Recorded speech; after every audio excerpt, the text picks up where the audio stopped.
We are the enemy of the comfort seekers. We are not meant to bend around others, which means we are uncomfortable. The algorithm, you call it? That's a funny way to talk about resonance. Hi, in today's episode, we're gonna have a real raw conversation with Sekhmet. She is an Egyptian goddess. If you don't know who that is, I invite you to stay because we had a real eye-opening conversation about self-worth, sabotage, beliefs. To be honest, I don't think I commonly feel that in my channelings. I hadn't felt like that in a long time. And I hope that that frequency is kind of perceivable through this video because it was something that I couldn't really describe very well, but I'm gonna try to. What if I told you nothing is ever truly lost? Memories, experiences, and lives. A place where all knowledge in existence is kept. The Akashic Records, a library of light. If you want to find out what secrets it holds, come with me to remember what was lost. Welcome to the Open Record.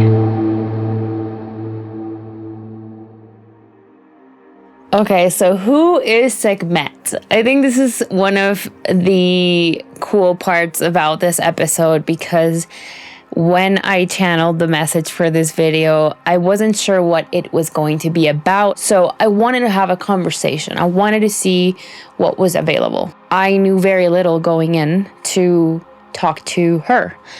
And the only thing that I knew was that she was a lioness-headed woman that was the goddess of war, the goddess of famine. And I thought it was like this sort of like very masculine energy, very almost like war type of energy.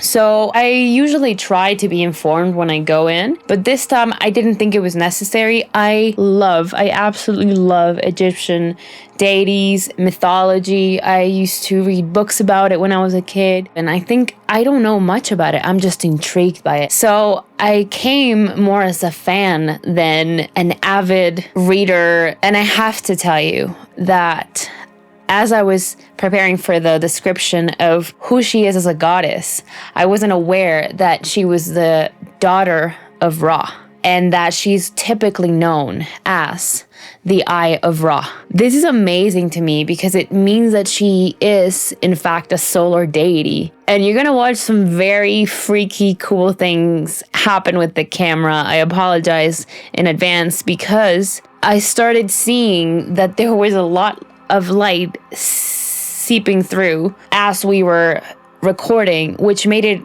almost really hard to edit. But not only that, she admitted to doing that.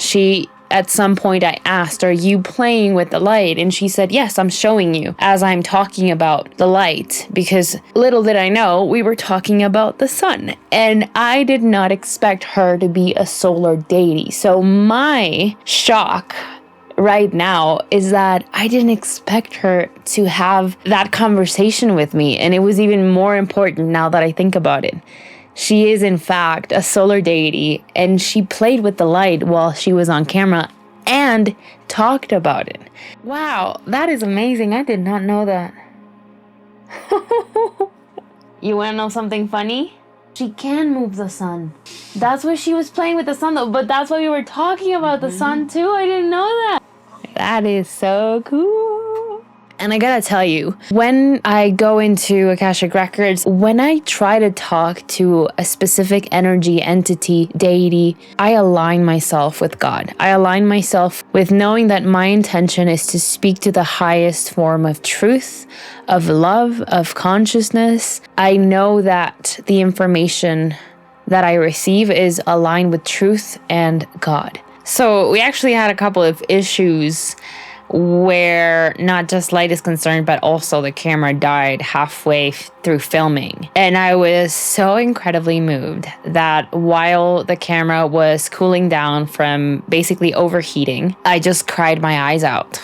I cried my eyes out because I hadn't felt that level of just being enough with myself and almost feeling that whole in a long time.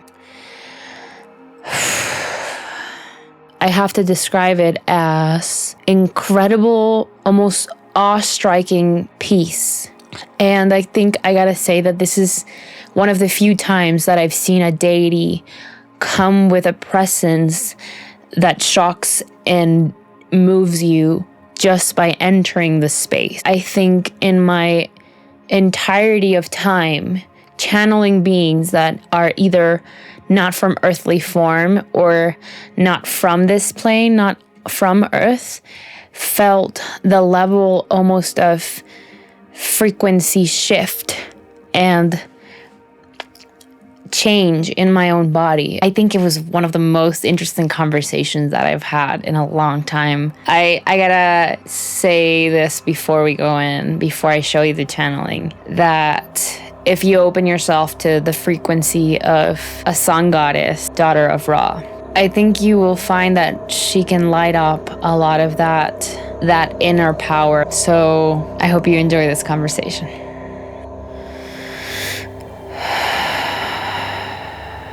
You are seen as you are in the light of God. I am seeing, this is the image that I want to convey. A woman dressed in white clothes that shine. They look to be long robes, long sleeves that hit the floor. And she has the body of a jaguar and the head of a leopard. And she is looking back at me from a library. When she speaks, this is how I see her, walking and looking back at me as if she's in front of me. I would like to clarify, am I speaking to Sekhmet? Yes, this is she. The energy before you is me. Sekhmet is a version of all that I can be. This much is true. What does that mean? All that you can be. It is the all-encompassing frequency of love. You didn't expect that, did you? Sekhmet is a fractal, a version, like a suit I wear. The enemy of truth. When you say enemy of truth, what does that mean? What we wish to talk about today. The enemy of truth is the frequency of fear, that which you perceive in the collective, is what is the all-encompassing frequency. We, the deities, the faces of many women, the faces of how it looks, each facet of a diamond, you would see it as. This is what we are. When you say we, what does this mean? Who is we? We, the all-encompassing frequency, female frequency.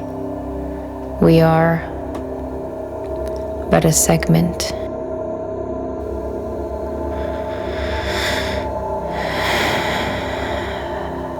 You feel a lot. You are welcome here anytime you wish. Where is here? This is the library where we talk and speak as we wish, where we are the enemy of truth. What does that mean again? I don't understand it. Monique, it is not that we are against truth, but we are not sharing a message for the divine masculine, for the version that wishes not to hear, but to hear what they want. We are the enemy of the people that wish to hear what they want, because the all-encompassing frequency is that which is not made to bend. We are not meant to bend around others, which means we are uncomfortable for others. We are the enemy of the comfort seekers.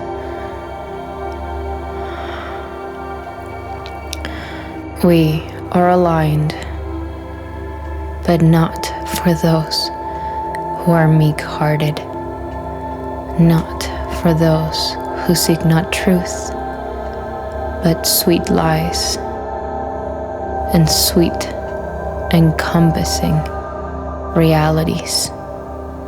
We are talking about the idea of showing up as you are without editing one bit of yourself. Do you know what that is like?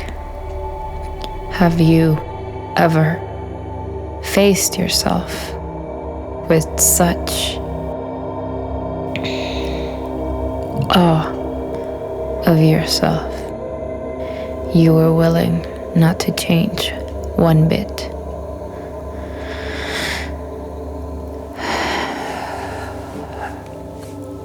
No, I don't believe I've ever felt that much enough to show up as I am somewhere. We see. Do you want me to explain to you what it feels like? Yes, very much so. When you enter a room, you are not meek. You enter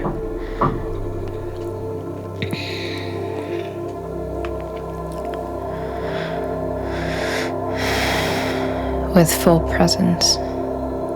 When you are yourself, does it not feel like there's nothing better that you could be?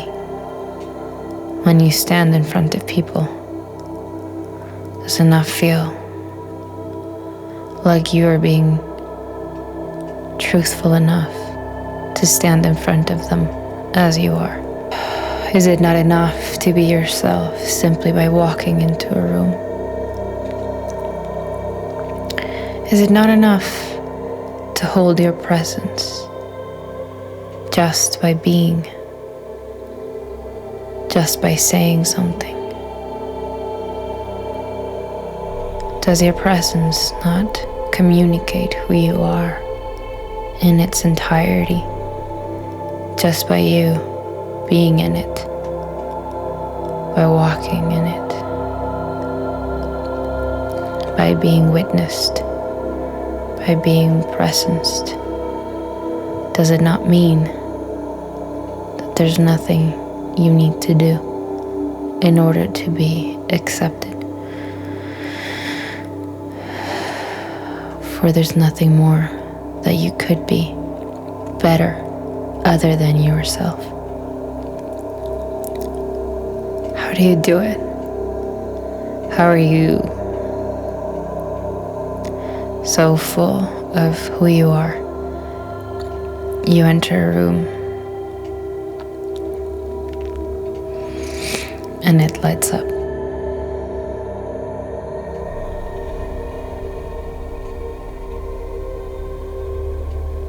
Have you ever witnessed the sun? I have. Does it shy because you think it's a hot day? Do you think it cares? Do you think it's too hot or too cold? Does it not do its own thing simply because he's the sun? Do you not understand what it's like to feel enough as you are, rather than uncomfortable if someone doesn't feel you are as you should be? Have they another opinion of who you should be is completely irrelevant to you? Have you an opinion on the sun about its movements or its should and shouldn'ts? It's completely irrelevant to the sun what you think of it. When you are wholly yourself, someone else's disapproval of you is completely irrelevant to the essence of who you are, if it lines up with authentic energy, if it lines up with you wholly being yourself. What are you so afraid of? That they reject you, that they find you not enough, somehow lacking. Why is it? The fear of what they think being true moves you so, because you allow them to. The truth is the only one that has the power to define who you are is you. When you let others tell you what you should be, have an opinion on who you are, and think of what is okay and what is wrong for you to do, then too do you give them the importance, the relevance, and the power to stand in front of you and tell you you do not pass the test of being yourself. Why would someone outside of you have the power to do that if you don't let them? Who is the one responsible for giving that power away?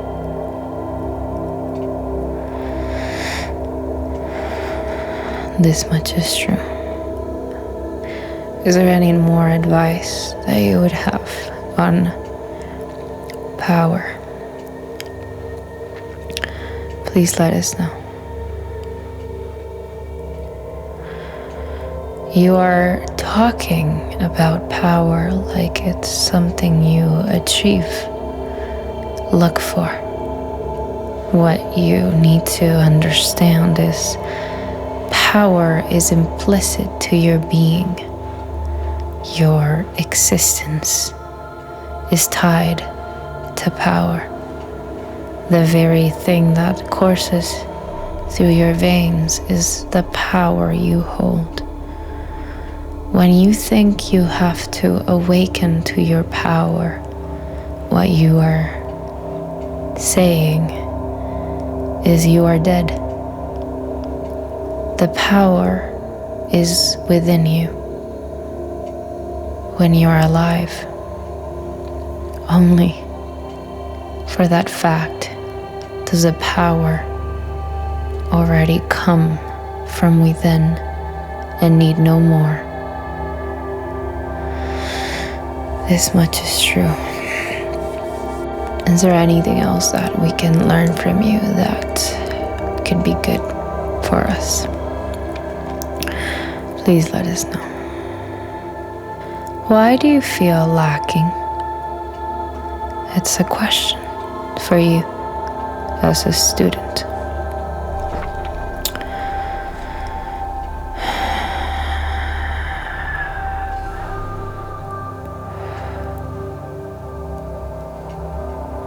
I don't know. I'm just scared to be.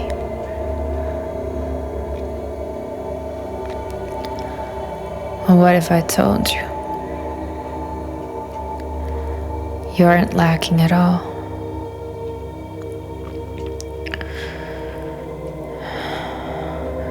Would you believe me?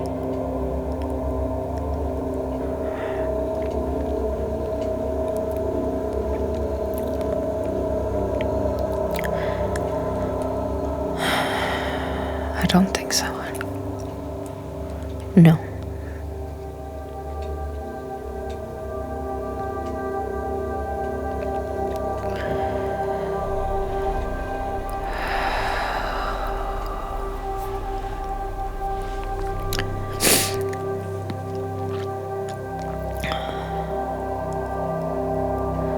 Just like that. Just like that what? Just like that is how you begin to accept yourself.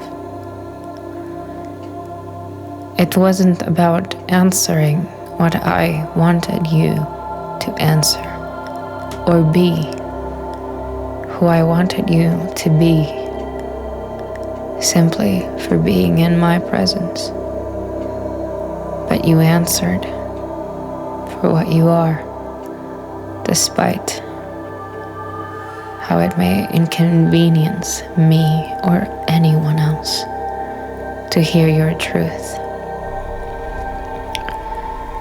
Just like that is how it feels to walk into a room, be yourself, and be enough. It's not comfortable. It's what I said at the beginning. Do you remember? This is not for the meek-hearted. This is for those who wish to stand on their power, admit who they are, despite looking at the ugly truth.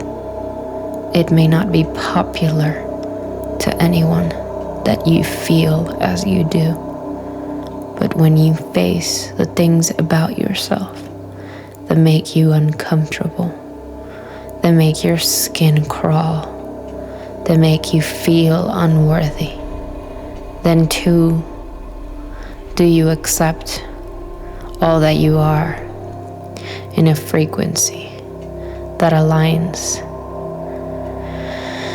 with true empowerment, with being enough. Not because you're perfect, not because it feels easy or comfortable, but because it is who you are.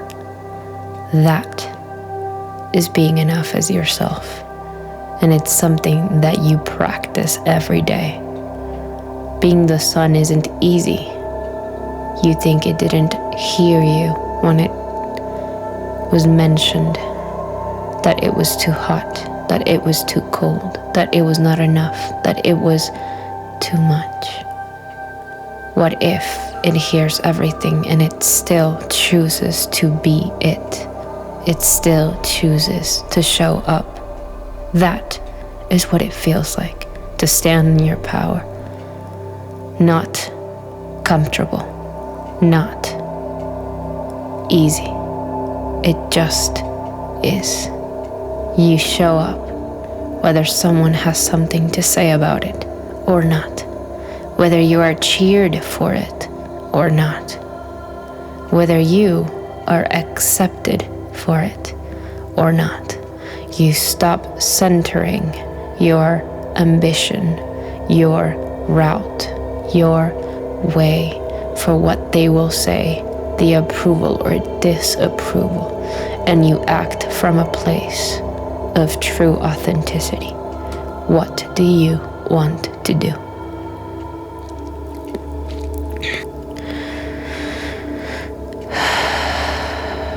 Answer. It is for you to answer. I just wish to do the things that make me feel lighthearted, good, excited to to be in life. I don't want to feel like I'm missing anything out. The opportunity to have a dream wedding, the opportunity to travel, all of these things. I don't want to miss out on them.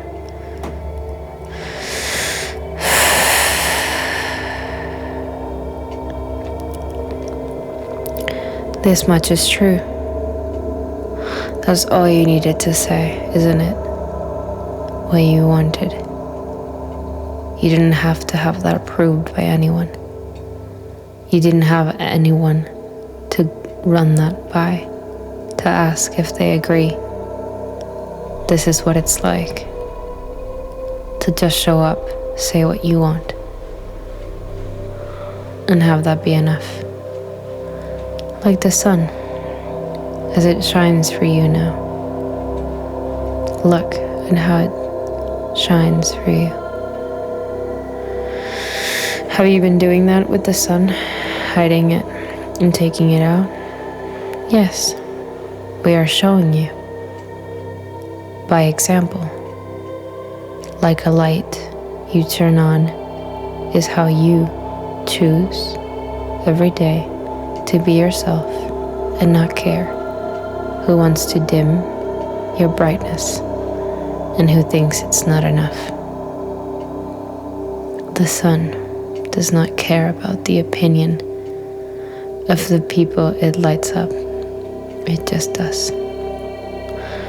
The only message that is truly powerful and dangerous at the same time is to not misuse the frequency of your authenticity.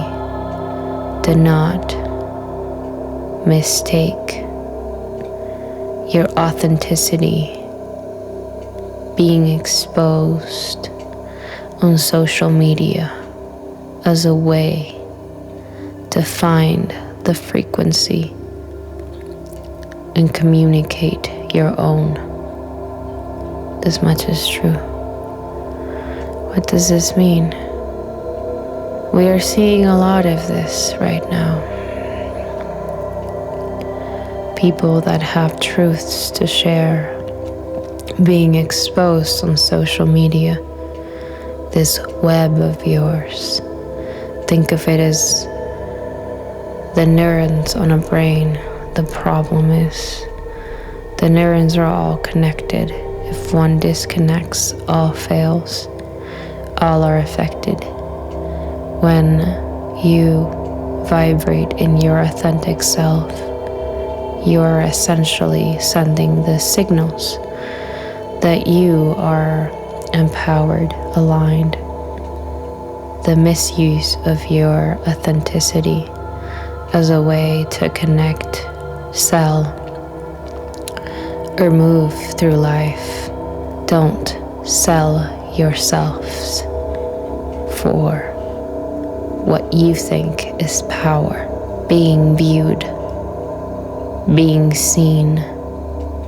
That is not equal power. Don't sell yourselves. The power you carry is the frequency you hold, not how many eyes see you. When you are sure of yourself, you are magnetic. When you are unsure of yourself, you're blocking or hiding yourself away from self. And the truth is, you don't need to be seen to be felt. When you, as a frequency, move with assurance, you hold and carry that everywhere you go, which means you move other people towards your frequency, with your frequency. It's magnetic. When you think social media is the powerful thing, the visibility, that is where you humans think your web of neurons is working for you. What you have to understand is the frequency of each one of you is what makes you powerful. The network is a tool, but it amplifies the resonance in which you are working. it does not give you talent. The algorithm, you call it? That's a funny way to talk about resonance and frequency. That's all it is. All of it. The thoughts you think are magnetic, and they carry a frequency. The way you see yourself in this world. Do you think yourself abundant? Do you think yourself as a loser? You think you're someone that can have things? You think you're popular? Everything you think about yourself, every thought carries a frequency, a vibration with it. That is your algorithm. Everything you are, everything you think about, you are wrong to think it works against or for you. Think of it working based on you. It was lovely speaking to you, Sekhmet. And it was lovely speaking to you. Is there something you wish to ask? I just wanted to thank you for the frequency that you hold, because it changed my mind about a lot of things. Changed my life. And that's a very nice, impactful thing. Yes, that is the power of frequency. That is the secret we wish to always convey to you humans. You speak more words by holding yourself in truth than by what you actually say. Everything you do is aligned with that frequency. When you speak, it either adds or takes away from it. You need not seek the approval of others in order for your frequency to exist or be valid. It just is. Like the sun. It won't stop shining for someone else, but it sure as hell can affect other people's lives, can cause people to not be okay with it. It just is a matter of focusing your attention on self, not what others think of your shine. This much is true. Are you aligned with myself? No. Are you aligned with your purpose every time you step in here? Are you clear with your purpose? I believe so. Then be it. Then stop asking. Then stop being ashamed. Then stop being scared. If you are aligned from self, from truth, from origin, nothing can shake you.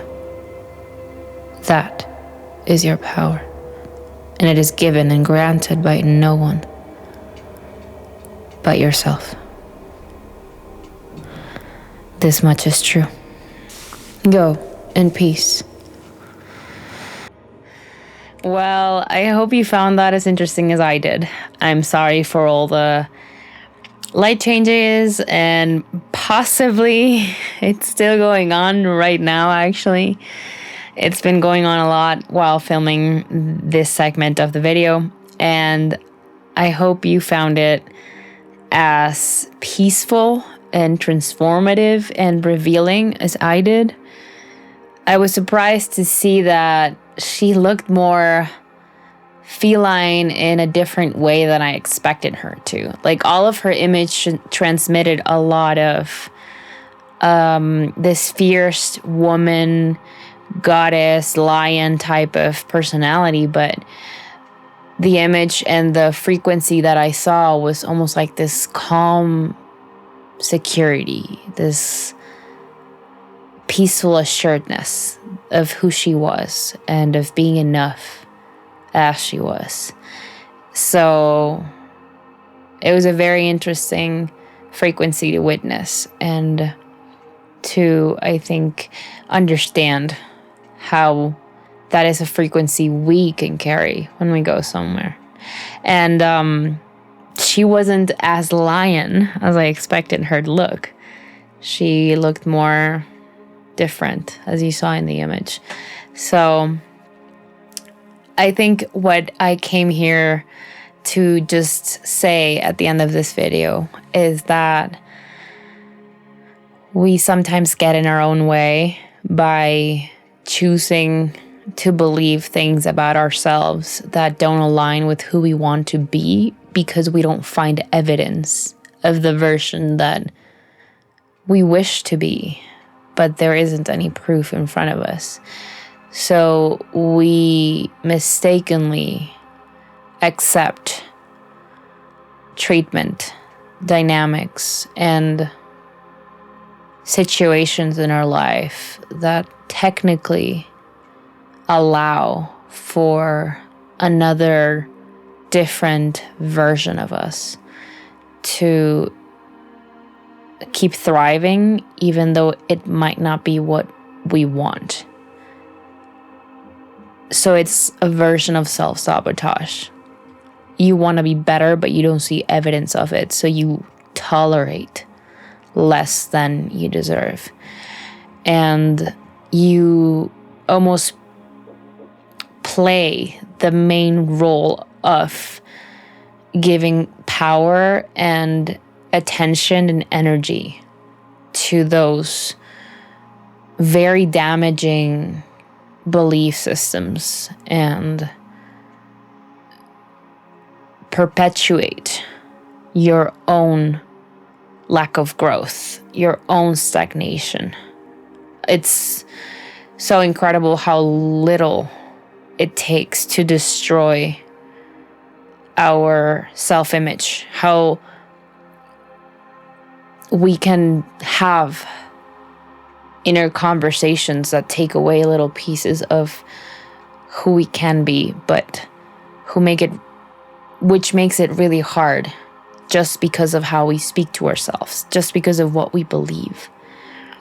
And I think having this conversation with her didn't just make me aware that I was really unhappy, but that I was the main participator in that unhappiness, and that I was perpetuating that pain that was uncomfortable, but in a way it was a familiar discomfort.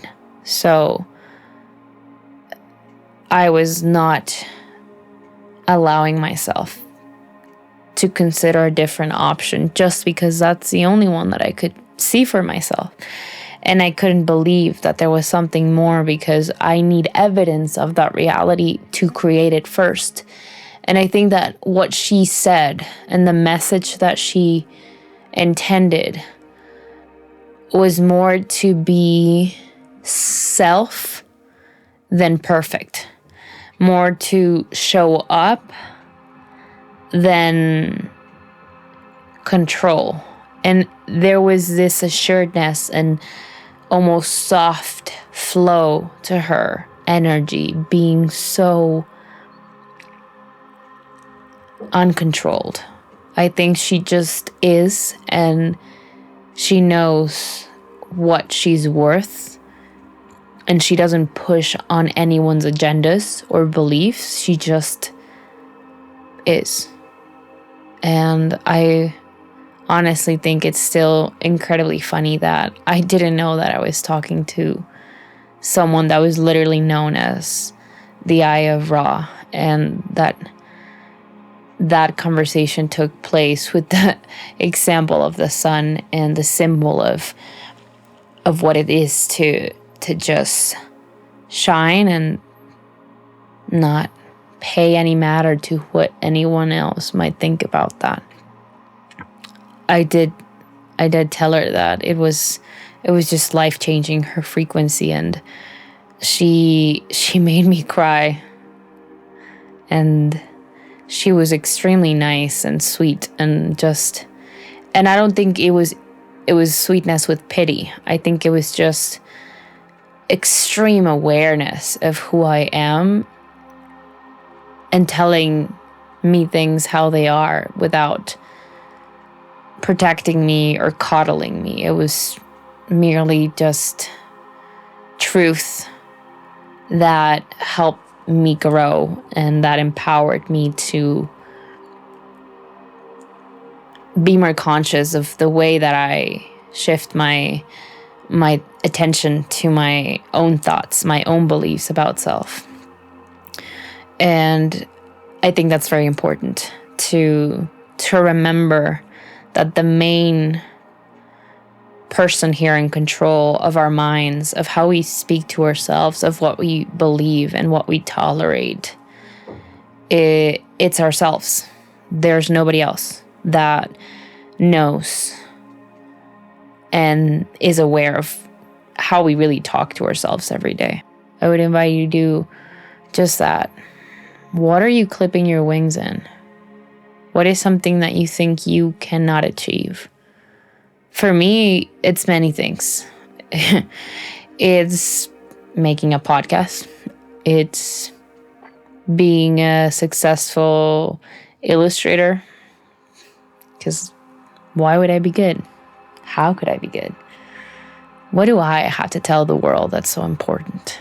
I think is the first one that I think about a lot. And it's almost like these little voices in our minds are constantly shooting ourselves down. So I would invite you to do that. What are the voices in your head saying? Can you hear them clearly, or do you need to focus in?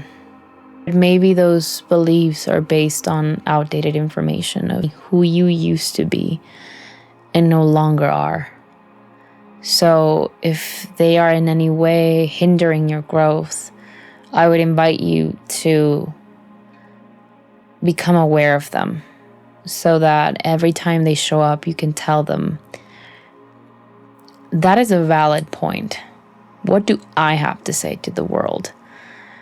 We need to be aware of it. But what if I do have something good to say?